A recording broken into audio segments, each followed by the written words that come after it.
Friends, family, and the Pendleton community are remembering 10-year-old Ben Wasick. He died from what deputies are calling a tragic accident. They say he died last night after he was trapped in a pile of snow. Deputies tell us he was helping his parents with chores on his grandfather's farm in Pendleton, including helping remove the snow. Authorities say he was digging a tunnel into a large snow pile when it collapsed on him, causing him to suffocate. Officials say the death is being ruled an accident. Officials say his death has shaken the entire community. First responders who tried to save him also have a heavy heart. The deputies are hurting. I can tell you the fire company's hurting. I've been speaking with the fire chief, Twin City Ambulance. No one wants to see a kid die. You know, no one should have to bury their children. They're hurting, but they're not hurting anything like the Wasicks are. Well, Benjamin was in 4th grade in the Starpoint Central School District. We're told counselors will be available for students, 911 dispatchers, and first responders for support. The teen accused of sparking the fire at a tire recycling plant in Lockport has pleaded guilty. The fire happened last August. The teen pleaded guilty to charges of burglary and arson this afternoon in the fire that killed 14-year-old Joseph Phillips. The teen on trial was facing a criminally negligent homicide charge. We're learning that charge and all others have been dropped. A teenager has been charged in the death of a toddler. 17-year-old Devon Vanderwedge had an assault charge upgraded to second-degree murder. It's after autopsy results showed 2-year-old Ethan Bigham died as a result of blunt force trauma. Prosecutors say 17-year-old Devon Vanderwedge brutally beat the little boy while babysitting him in Marilla last week. Vanderwedge pleaded not guilty. He could get up to 25 years to life in prison if convicted.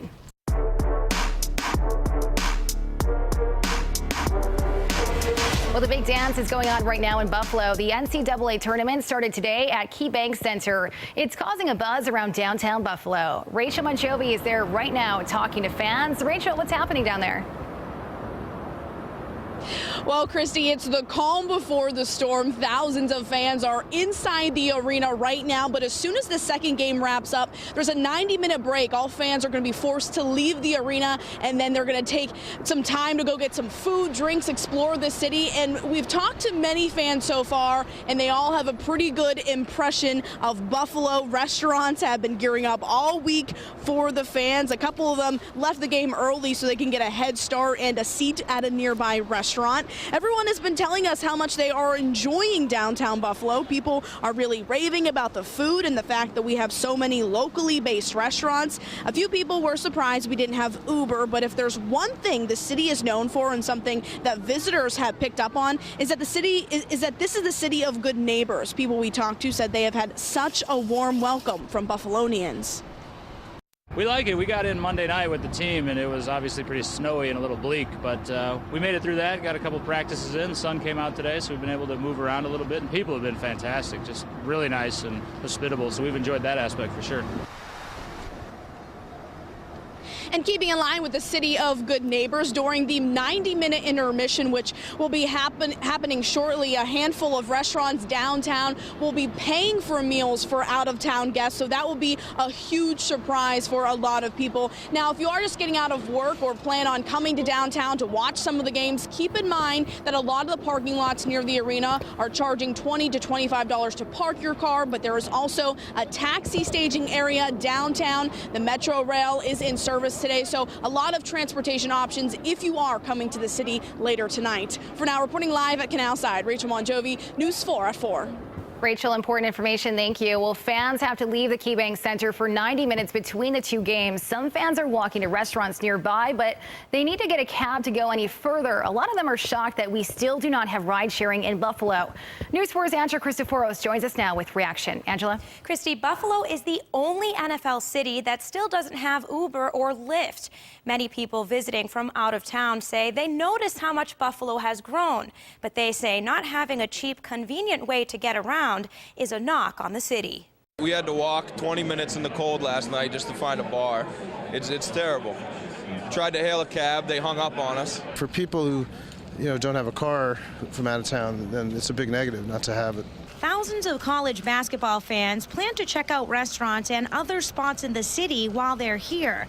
But many are surprised they won't be able to use a ride-sharing service like Uber or Lyft to get around. It makes it kind of a hassle, makes it a Having Uber makes it a little easier, a little bit more competition so that the prices are more competitive. Not have it in as major city as Buffalo. That's especially with all the sports that's here and things like that. Yeah, need to have Uber.